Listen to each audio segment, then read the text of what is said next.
नमस्कार, मैं आपके लिए लेकर आया हूं प्रस्तावना। सभी परीक्षाओं के लिए उपयोगी भारतीय संविधान में प्रस्तावना या उद्देशिका से एक प्रश्न, एक दो प्रश्न तो पक्के आते हैं और मैं पढ़ा रहा हूं, उससे प्रश्न बाहर नहीं जाएगा। तो आज मैं पढ़ाऊंगा आपको प्रस्तावना, भारतीय संविधान की प्रस्तावना या उद्देशिका।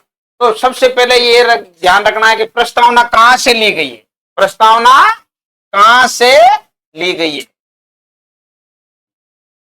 कहां से ली गई है, पहला प्रश्न कहां से ली गई है। तो अपने को याद रखना है कि अमेरिका से। कहां से?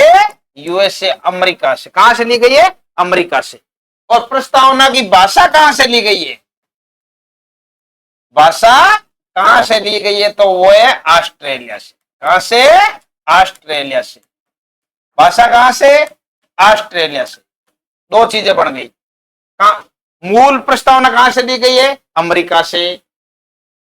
और प्रस्तावना की भाषा कहां से ली गई है? ऑस्ट्रेलिया से। और प्रस्तावना में आज तक कितनी बार संशोधन हुआ, यह प्रश्न आता है। कितनी बार संशोधन हुआ? आज तक संशोधन हुआ एक बार। कितनी बार संशोधन है? एक बार। कब हुआ? 42वें संविधान संशोधन 1976 में। 42वें संविधान संशोधन 1976 के अंदर हुआ था। कब हुआ? केवल एक बार। याद रखना, ये प्रश्न आता है, कितनी बार संशोधन हुआ? एक बार। और वो भी कब हुआ? 42वें संविधान संशोधन 1976 में। तो इस टाइम संशोधन हुआ तो प्रधानमंत्री कौन और राष्ट्रपति कौन? तो इसके लिए अपने को याद रखना ई और एफ। ई और एफ। ये थी प्रधानमंत्री इंदिरा। कौन थी? इंदिरा गांधी। और राष्ट्रपति कौन था? फकीरुद्दीन अली अहमद। फकीरुद्दीन अली अहमद, ये थे राष्ट्रपति और प्रधानमंत्री। तो 42वें संविधान संशोधन 1976 में प्रस्तावना में क्या संशोधन किया? तो इसके लिए अपने को याद रखना है कि 3 शब्द जोड़े। प्रस्तावना में कितने शब्द जोड़े? 3 शब्द। तो इसके लिए अपने को याद रखना है सपा, SPA, सपाई 3 शब्द जोड़िया। कितना? सपाई 3, ज्यादा नहीं, सपाई 3।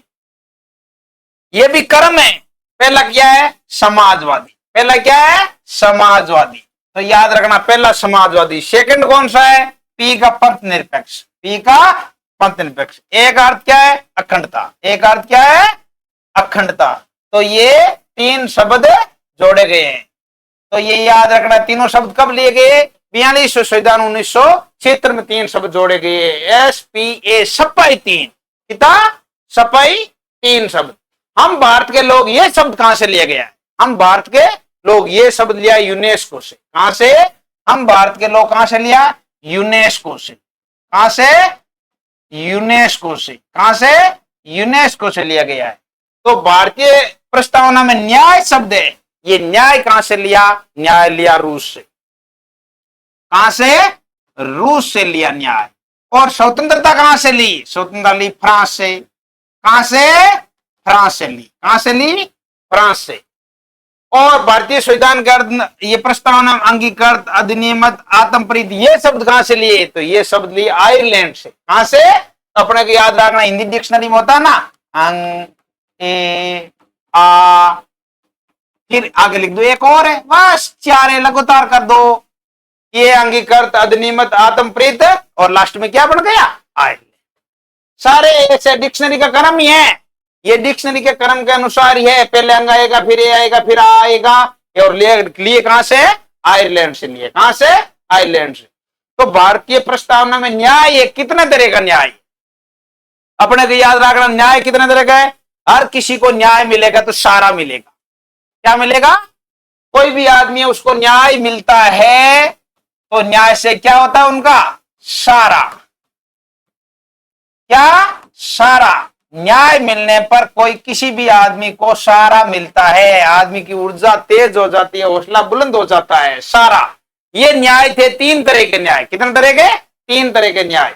सामाजिक न्याय, आर्थिक न्याय, राजनीतिक न्याय। प्रश्न आता है, निम्नलिखित में से प्रस्तावना में कौन सा न्याय नहीं है? वहां आएगा धार्मिक न्याय। तो अपने को याद होना चाहिए कि कितने न्याय है? 3 तरह के न्याय है। कौन से? सारा। न्याय मिलेगा तो सारा मिलेगा। हर किसी इंसान को चाहिए सारा। सारे के लिए न्याय होना जरूरी है। न्याय कितने तरह के? 3 तरह के।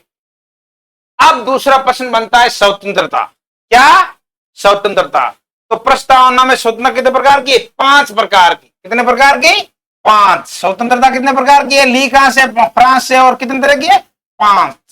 विचार, अभिव्यक्ति, विश्वास, धर्म और उपासना। ये भी कर्म होता है? यही से ऐसे ही पूछते हैं। अभिव्यक्ति, विचार, विश्वास, धर्म, उपासना गलत। ऐसे प्रश्न बनते हैं डीपली बनाने वाला हो तो पहले अपने को याद रखना विचार, अभिव्यक्ति, विश्वास, धर्म और उपासना। ये तो ये बन गए। एक बार प्रश्न आया था, बहुत डीपली पूछा था कि न्याय, समता, स्वतंत्रता और बंधुता। क्या है? बंधुता। इनका कर्म बताओ, कर्म से बताओ। तो अपने को यह भी याद रखना है, न्याय सबको चाहिए। न्याय किनको चाहिए? न्याय सबको चाहिए। न्याय किनको चाहिए? ये न्याय किनको चाहिए? सबको चाहिए। चाहिए नहीं चाहिए? सबको चाहिए। सबको न्याय मिलेगा तो सारा मिलेगा। क्या मिलेगा? सारा। ये तो न्याय था। ये तो न्याय 3 तरह का था। अब न्याय सब लिख लिया तो एक आधा से और लगा दो। ये आधा से और लगा दो, ये कर्म बन गया। पहले न्याय, पहले न्याय। देखो पहले क्या है? न्याय। 2 नंबर आधा से का अर्थ है स्वतंत्रता। क्या है? स्वतंत्रता। 2 नंबर हो गया स्वतंत्रता। 3 नंबर से का मतलब क्या है? समता। 4 नंबर बंधुता। क्या है? बंधुता। तो ये बंधुता। तो न्याय किनको चाहिए? सबको चाहिए। न्याय किनको चाहिए? सबको चाहिए। और बीच में क्या लगाना है? आधा से। क्या लगाना है? आधा से लगाना है। तो ये कब अंगीकृत अधिनियमित आत्म परित हुआ? तो 26 नवंबर 1949 को। और 26 नवंबर को विधि दिवस भी मनाते हैं। क्या मनाते हैं? विधि दिवस ही मनाते हैं। ये अंगीकृत अधिनियमित आत्म परित ये कहां से लिया गया है? आयरलैंड से। आयरलैंड से लिया गया है। तो ये थी अपनी भारतीय संविधान की प्रस्तावता। नेक्स्ट वीडियो मिलेंगे। मूल करते हुए पढ़ाऊंगा मैं आपको, बहुत ही शानदार ट्रिक के माध्यम से। जैसे ये पढ़ाए उसी प्रकार मूल करते हुए पढ़ाऊंगा आपको। जय हिंद, जय भारत।